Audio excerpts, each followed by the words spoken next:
All right, on number 10, remember that we can assume that the large polygons are regular, so we do want to have that formula kind of with us the whole time, n minus 2 times 180 divided by n. So on this polygon, 1, 2, 3, 4, 5, 6, 7, 8, we have an octagon. So in that octagon, if we do n minus 2 times 180 divided by 8, we get 135. So we know that all of the angles of this octagon are 135. Maybe it's going to let me write. Okay, so now we can work with angle M. Let's work with this one. So we know that this is 90 because we have a square there, and then we know that that one's 135. So we do need to use the fact that a circle has 360 degrees, and we'll have to use that tomorrow on our assessment as well. So if I do 360 minus 90 minus 135, I actually get 135 again. So now we know angle M. It is 135, and we use the fact that full circle is 360 degrees right there.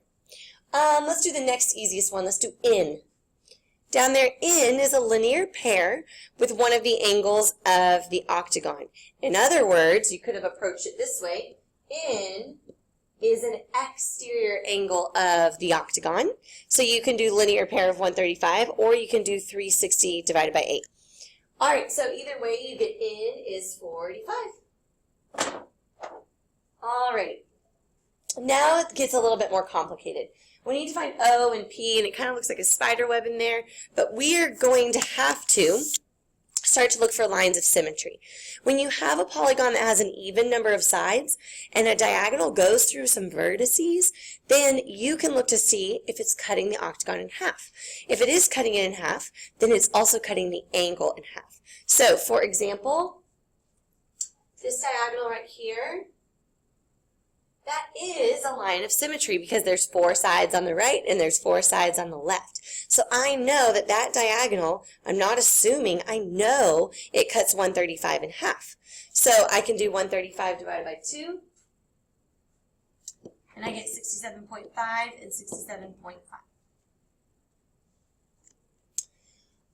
Alrighty, we can do that here as well. Lots of 67.5s. We don't really love decimals, but we can work with one that ends in a 0.5. It's not too bad. We can also look at this diagonal right here.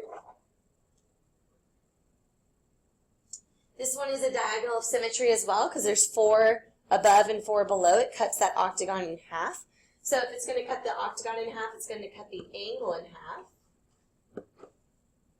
So now what I would do is look at this triangle right here. Ooh! That's an isosceles triangle, 67.5, 67.5. Look, it's kind of going both ways. That's kind of cool. It's down here too. So anyways, we can add those up and subtract from 180. So if we do that, we realize that that vertex angle of that isosceles triangle is 45, and that makes this one 135. Lots of 135s in our picture, huh? All right, so now we need to find P. That's our last remaining one. We can do this right here. We can look at this shape. Right here, this shape. And we have 1, 2, 3, 4, 5 sides. We have 5 sides, so it's a pentagon, 540 degrees.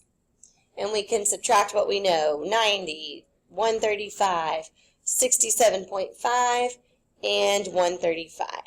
So we subtract all the angles we know of our pentagon from 540, and we're left with 112.5. And that one goes right in there. It was our missing angle of our pentagon. Okay, on number 12, we're going to, once again, use those regular polygons to our advantage. So if I do n minus 2 times 180 divided by n, I know that the angles of a regular hexagon are all 120. So I'm going to use that to my advantage. Lots of 120s there. So I know A now. I'll go for B. I'll go for linear pair. Right here, 60. And then we did need to know. All right, so we do need to be armed with the knowledge that M is parallel to N. That'll help us find some of those angles on the left side. I can use corresponding angles, 60, 60 here.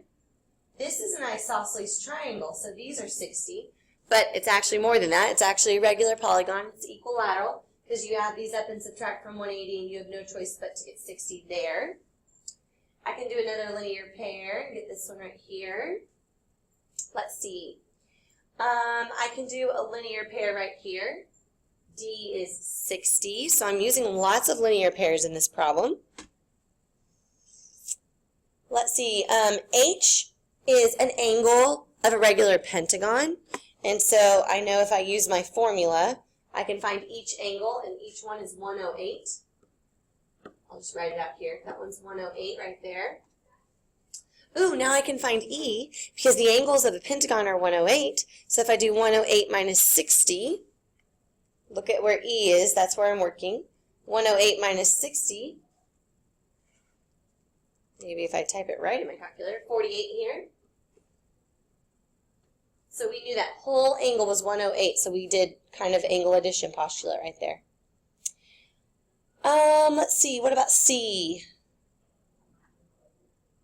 Could do some alternate interior angles there. Alternate interior angles to find C, 48, 48. This is the transversal right there. All right, so now we're left with F and J. Now we need to find F and J. I'm going to be a little bit sneaky to find one of those, but there might be an easier way. I know that this is 108 and 108. So if I look at this shape right here, I'll pull it out to show you. 1, 2, 3, 4. Oh, it's a quadrilateral. A quadrilateral has 360 degrees, so I can subtract the angles I already know, 108, 108, and 60, and I can subtract it from 360, quadrilateral. I get 84. And then you can recognize, hey, F and J, those are same side exterior angles. That starts with an S, so they're supplementary. So I could do 180 minus 84, and I get 96. If you didn't see that connection right away, you could have just found the linear pair of 84 right here. And then you could have done corresponding angles here and here. All right.